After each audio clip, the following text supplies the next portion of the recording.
what is arguably the most contentious, but undeniably the most significant aspect of the Palestinian struggle for liberation and self-determination: the right of Palestinian refugees to return to their homes and lands in historic Palestine. In 1948, over 750,000 out of the 1.4 million Palestinians that were living in 1,300 towns and villages were driven out of their homeland in what is present-day Israel to the West Bank, the Gaza Strip, neighboring Arab countries, and the remaining countries of the world. That constituted 80% of the indigenous population of Palestine. Palestinian Muslims and Christians that were forcibly expelled from their homes. Their lands were confiscated, their homes and their villages were destroyed in order to establish a Jewish majority state in their ancestral homeland. In addition, thousands of Palestinians were displaced from their homes, but they stayed within the newly declared State of Israel. And according to documented data, Israel controlled some 774 towns and villages and had destroyed 531 Palestinian towns and villages. The atrocities of the Israeli forces also included more than 70 massacres during this period, in which 15,000 Palestinians were killed. This is why Palestinians call this Nakba, the catastrophe. This year, 2018, as Israel celebrates its 70th anniversary, Palestinians mark the 70 years of a Nakba that began in 1948 but continues today. Currently, more than half of the Palestinian people live as refugees. They number about 7 million of 13 million Palestinians worldwide. And they still hold on to their keys of their homes and refuse, even now, 70 years later, to leave those refugee camps because they are determined to return. The right of refugees to return to their homes is an inalienable right. It's a universal right. It's a right that cannot be negotiated away or done away with for pragmatic reasons.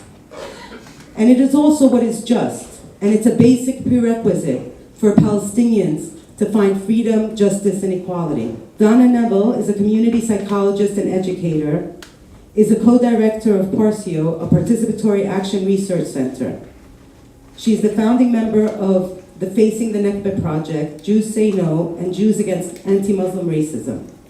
She was a co-founder of Jews for Racial and Economic Justice and the Center for Immigrant Families. Thank you, Naomi, Charlotte, and Brooklyn for Peace for inviting me to join you this evening. I'm particularly pleased to be on the panel together with my dear friends and colleagues, Bina, Jamil, and Riham, for whom I have such admiration and respect. I speak to you this evening from my perspective as a white Jewish woman living in the United States and as a partner to the Palestinian-led movement for justice in Palestine. Last week, during the Jewish holiday of Yom Kippur, the Day of Atonement, someone I was speaking with said that he never imagined that Israel would end up being as anti-democratic and brutal in its behavior as it is today.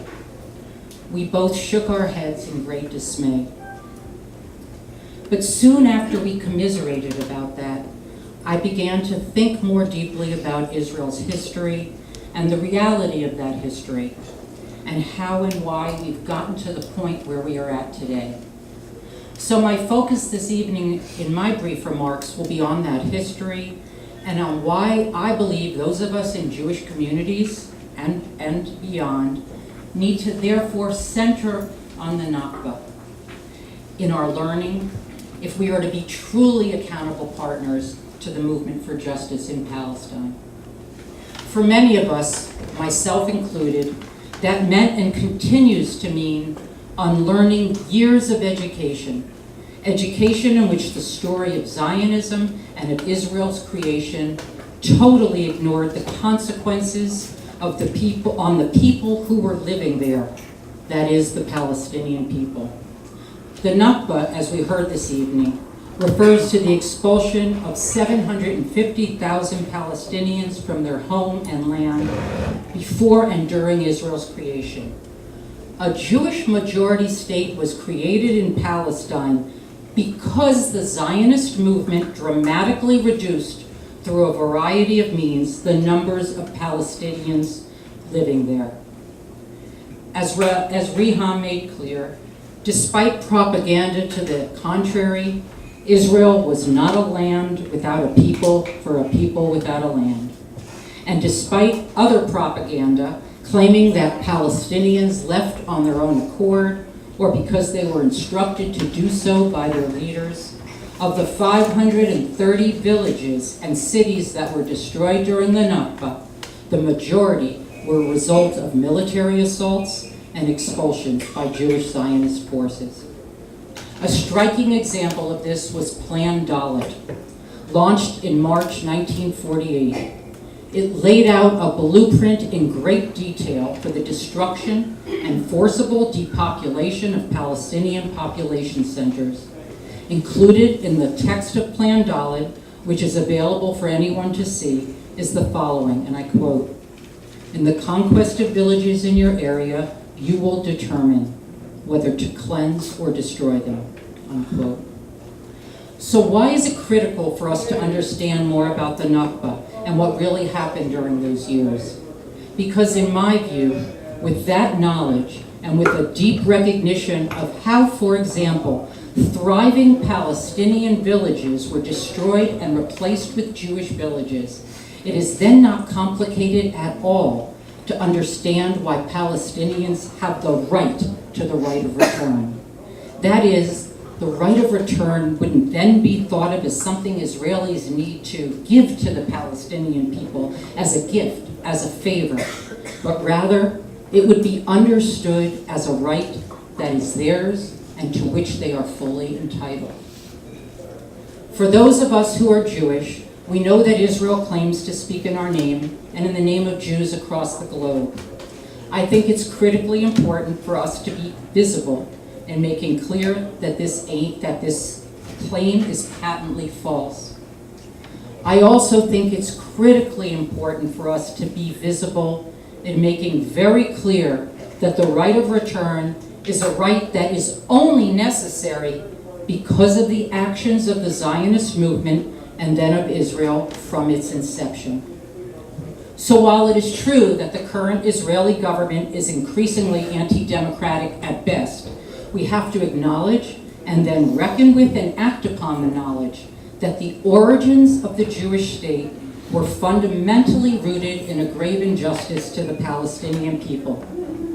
And the Nakba, as we heard tonight, did not have an end. In fact, it continues to this very day with massive land theft and violence toward Palestinians at the hands of the Israeli government and its military, as well as individual acts of violence perpetrated by some Israeli Jewish citizens. That is, and I think it bears repeating, the Nakba, the extreme violence and ethnic cleansing, is not a one-time event, but has characterized Israel's history and continues to characterize its current reality.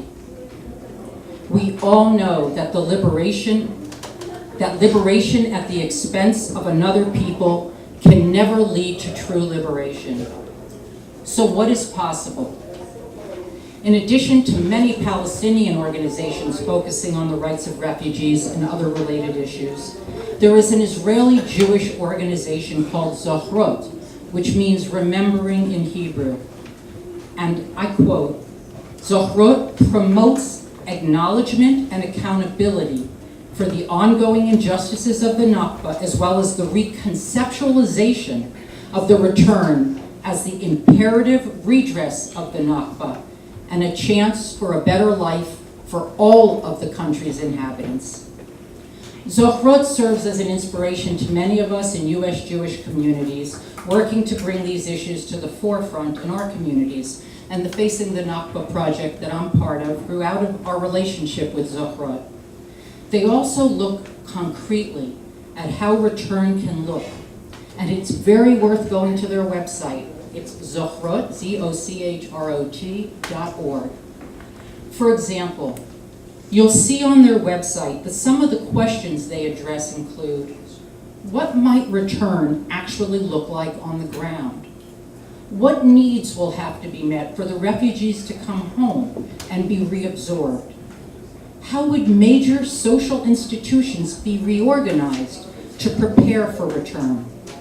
Zochrot encourages Israeli Jews to recognize that creating a space based on the rights of refugees and their descendants to return home is not about expelling anyone, but it's about building a society that ensures equal rights for all and that is not rooted in a relationship of occupier and occupied. So in terms of looking forward, the Palestinian-led call for boycott, divestment, and sanctions, BDS, is growing across the globe. It is a call until Israel complies with basic principles of international law and human rights. And of course, the right of return is one of those rights. It is not a call to deny people of their rights. It is a vision and a call affirmatively for equal rights and dignity for all those living in Palestine and Israel. Despite the attacks on BDS from Israel's supporters, it is, in my view, quite a straightforward and I would say elegant call for justice. And as I said in the beginning of my remarks, I do believe that the more we understand the root cause of for BDS, that is, the more we understand about the Nakba, the more the right of return and the full BDS call not only makes sense, but is in fact the only ethical path. And Bina Ahmad is a social justice attorney who has worked with numerous animal rights and human rights organizations. She worked and lived in Palestine. She worked in Al-Haq, where she served on the legal team for the Russell Tribunal in Palestine. She was a legal consultant to Badil Resource Center for Palestinian Residency and Refugee Rights, as well as the Norwegian Refugee Council's Palestine Division. She currently serves on the steering committee of the U.S. Campaign for Palestinian Rights, as well as the advisory board of the Food Empowerment Project and the advisory board of the Animal Rights Activism Committee, an activist group of lawyers and legal workers she co-founded. She conducts Know Your Rights trainings, of which I attended and are excellent, for radical left movements and state-targeted communities. And she currently works as a public defender in New York. I would also love to start with, putting this in the larger political framework of, more than just Palestine. And, as much as, I do this work not just because I love Palestine and the struggle for Palestine, and the cause for Palestine is so just and so noble, but that we do this work because it's a noble human rights struggle, and because we care about human rights. I personally don't do this work just because I love Palestine, but because I love justice and I care about justice, and I can't stand any injustice or any human rights violation to occur, especially if we can organize and do something about it. And so Palestine, and particularly the right of return and what we're talking about, is really a human rights struggle like all human rights struggles.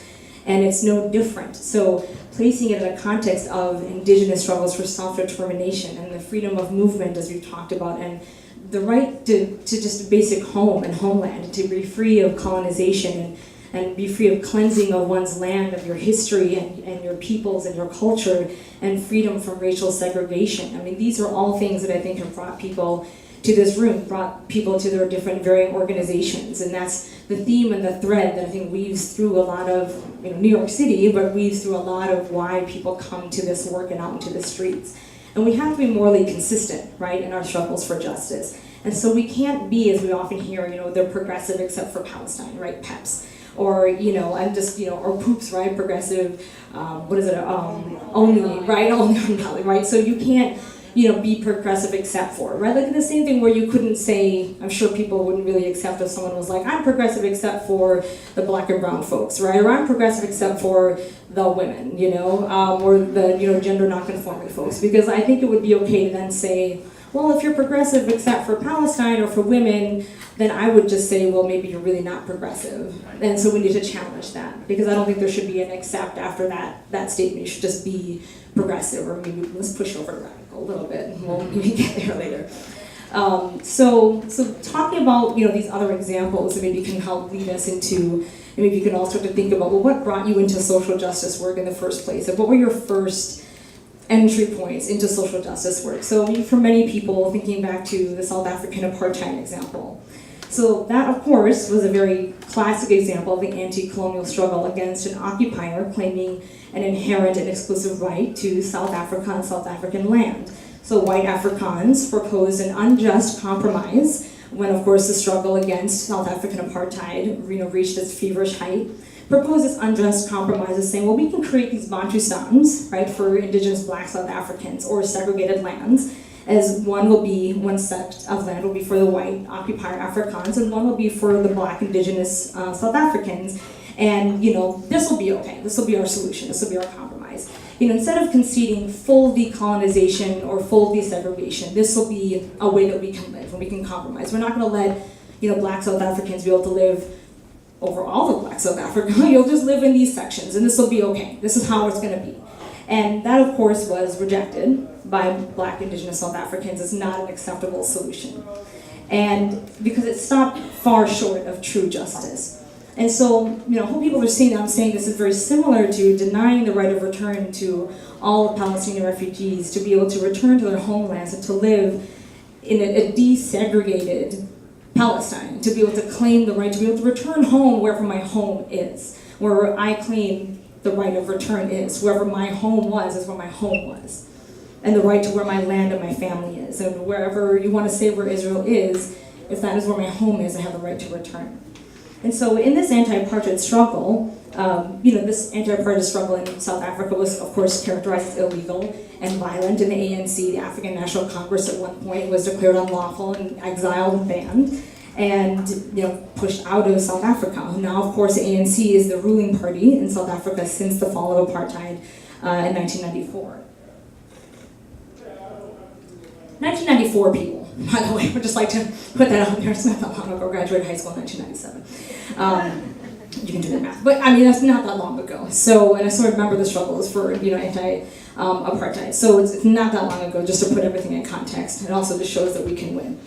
But it's still not over, of course. Formal legal apartheid ended. Economic apartheid still exists within South Africa. That's a whole other discussion. But many activists come to this work from their work in other freedom struggles and struggles for justice. So, of course, similar to our U.S. apartheid, the civil rights movement in this country fought against our own legalized apartheid and racial violence and racial segregation. That, of course, was its own compromise, where our systems tried to compromise and say, well, we'll propose, the civil rights movement fought against this legalized racial segregation, where white supremacy proposed in this country. Jim Crow was as a compromise to full, desegregation and full racial justice and full radical, liberation for folks of color. We'll just have Jim Crow, right? We can just have things separate, and this is going to be equal. This is going to be okay. We're not going to really allow people to live where they want to live and allow freedom of movement and full human rights, and this is going to be okay, right? Because things are, relatively, equal, right? We've ended, the most brutal forms of violence, and this is going to be okay. And of course, as we know, that was roundly rejected. And this overtly racial discrimination has, as we know in the books, as lawyers know, that's overt racial discriminatory laws have been outlawed. Hopefully everybody in this room also knows we clearly have not won the fight to abolish racism in this country. I hope everyone is clearly out in the streets with us. But as we know, that this has been rejected, at least formally, on the books, and these struggles are still being fought.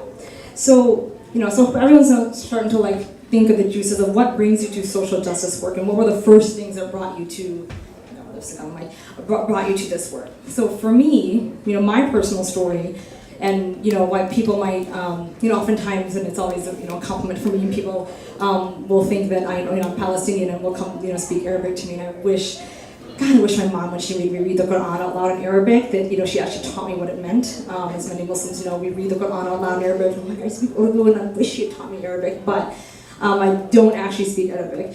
I'm Pakistani and I'm Muslim. So many people think I'm Palestinian. So it's a compliment, but of course I'm Pakistani. And so then people will be like, oh, well, oh, why are you fighting so hard for Palestine? And I laugh because, many people don't really know the history of Pakistan, how it was created, and the history of South Asia. And for me personally, I don't come to this movement simply because I'm Muslim. Some people might think, well, Muslims just care about Palestine, and there's something like the Dome of the Rock, right? And it's something holy, and Muslims all care about it. Well, no, I mean, yes, there is, but I came to Palestine because of my family's own struggle for basic human rights and dignity. So my family, my father was 9 years old, and then, of course, my grandparents were older. My entire family survived the partition of India with the fall of the British Empire, and the decolonization process, as Frantz Fanon will, of course, say that the decolonization process is inherently violent in most countries when they are decolonized by their foreign occupiers. So the British occupied India for a very long time, and during that decolonization process in 1947, it was one of the bloodiest civil wars in human history. So my family survived that decolonization process. They were lucky to survive, but my father was 9 years old, his older brother was a few years older, and they all survived the partition process where Pakistan and Bangladesh, which at that time was East Pakistan, was created. And within, they say, the stroke of midnight, millions of people were displaced. It was the largest forced mass transfer of human beings in recorded human history. And millions of people were trafficked and murdered, if not mutilated. Children were trafficked back and forth. Women were raped and murdered back and forth. Families were separated. And my father and his older siblings and younger siblings saw all of it. They lost a sibling at one point. They fled for their lives. People are murdered in front of children. Villages are burned.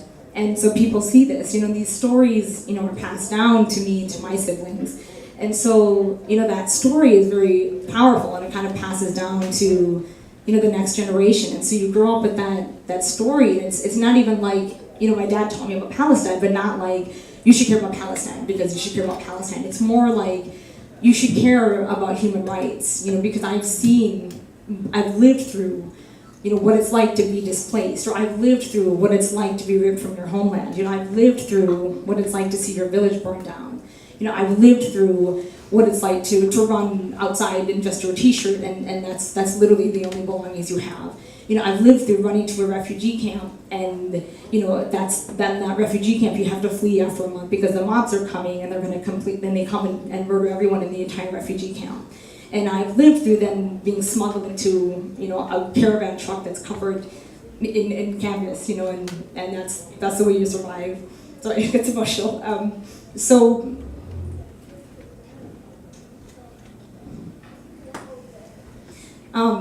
those are the stories that people grew up with, and I want to bring those stories in the room, because that's what we're talking about. So my family made it over the border to Pakistan, and Pakistan is its own version of special. So then, Pakistan isn't over either, because my family is its own persecuted sect within Islam. So we're Ahmadi Muslims. So Ahmadis in 1977 were declared non-Muslim by the Pakistani constitution. So we don't have equal rights within Pakistan. So if you have a Pakistani passport, you're declared non-Muslim. So we can't actually get into Mecca, for instance, is one thing. Is if we present a Pakistani passport, you are not granted permission to enter. So and so many of my family have left Pakistan and fled. So these are the stories that we talk about. So if people think about why do you care about Palestine, it's like, why do you not care about Palestine? Why do you not care about human rights violations and children being torn from their families? And so when we talk about children being torn from their families, everyone is and should be, or everyone in my world, and everyone should be torn, and up in arms about the children being torn from their families at the border. And that is what's happening, in Palestine, when we talk about the children being, murdered at the border when they march to try to return home from Gaza. And, when we talk about, for instance, the mass incarceration conversation in this country is finally happening, and that's partly, the stories of my family and the stories of so many other families is partly why I became a public defender. Is that, that's I think of Ahed Tamimi, and this, how everyone rightly was so enraged at this, she's a child being jailed for months for what? And then I think of the children that I represent, that New York is one of the last states that, still charges children as adults for crimes. And that's no different, when we fight for those human rights of people who are incarcerated and ripped from their families because you're poor and you're black and you're brown. it's like these are the struggles that if that brings you out in the streets, you know, is fighting Trump's or Obama's or, you know, our country's deportation machine because a border has declared them somehow unlawful because that border crossed them, not because they crossed the border, you know, or because, you know, we've incarcerated them and their families and we just decided whatever act they committed was illegal, you know, if that brings you out in the streets, or, you know, if any kind of, you know, war, you know, and the genocide that we commit in other countries brings you out in the streets, and Palestine should too. And that's sort of like the message that I hope that, you know, me bringing up my family's story like brings up for other people. And I hope that people see, you know, I know that Palestine and the right of return can be a struggle for people, but if these other struggles are not a struggle for you, then Palestine shouldn't be either. So I'll end with that. I think we'll go into a question and answer, but thank you guys so much for being here.